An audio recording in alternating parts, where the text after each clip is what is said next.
မင်္ဂလာပါမိတ်ဆွေတို့ဒီနေ့မှာတော့ CD DVD ခွေအကြောင်းကိုပြောပြကြပါမယ်။ ID Kit Channel ကနီးပညာနဲ့အဆက်တဲ့သတင်းချက်လက်များကိုဆင်ဆန်းပြတ်တင်ဆက်ပေးမှာဖြစ်တာကြောင့် Subscribe လုပ်ပေးထားပါအောင်နော်။အရင်ဆုံးကျွန်တော် CD ခွေအကြောင်းကိုကြည့်အောင်။ CD ခွေမှာ CD+R, CD-R, CD+RW နဲ့ CD-RW ဆိုပြီးခွေအမျိုးအစားတွေရှိပါတယ်။ CD+R နဲ့ CD-R ကခွေကိုကူးတဲ့အချိန်မှာ data အနေနဲ့ကူးရင်အချိန်ပေါင်းများစွာ data များထည့်သွင်းမှတ်သားထားနိုင်ပါတယ်။ပြည့်သွားရင်တော့ပြန်ကူးလို့မရတော့ပါဘူး။ CD+RW နဲ့ CD-RW တွေကတော့ CD ခွေတစ်ခွေကိုကူးလဲကူးနိုင်တယ်လို့ဖြတ်လဲဖြတ်နိုင်ပါတယ်။ R က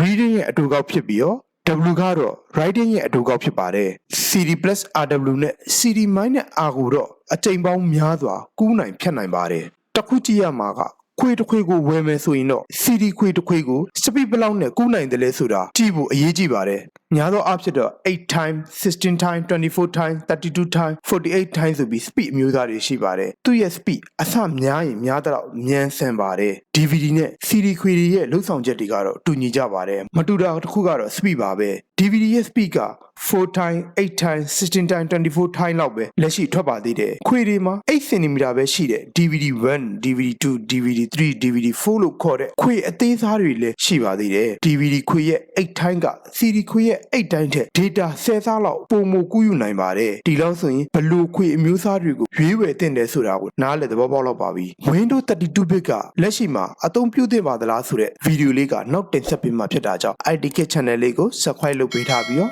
နိပညာနဲ့အဆက်တဲ့သတင်းချက်လက်များကိုဆင်ဆန်းပြစောင့်မျှော်ကြည့်ရှုကြပါအောင်နော်။ကျေးဇူးတင်ပါတယ်။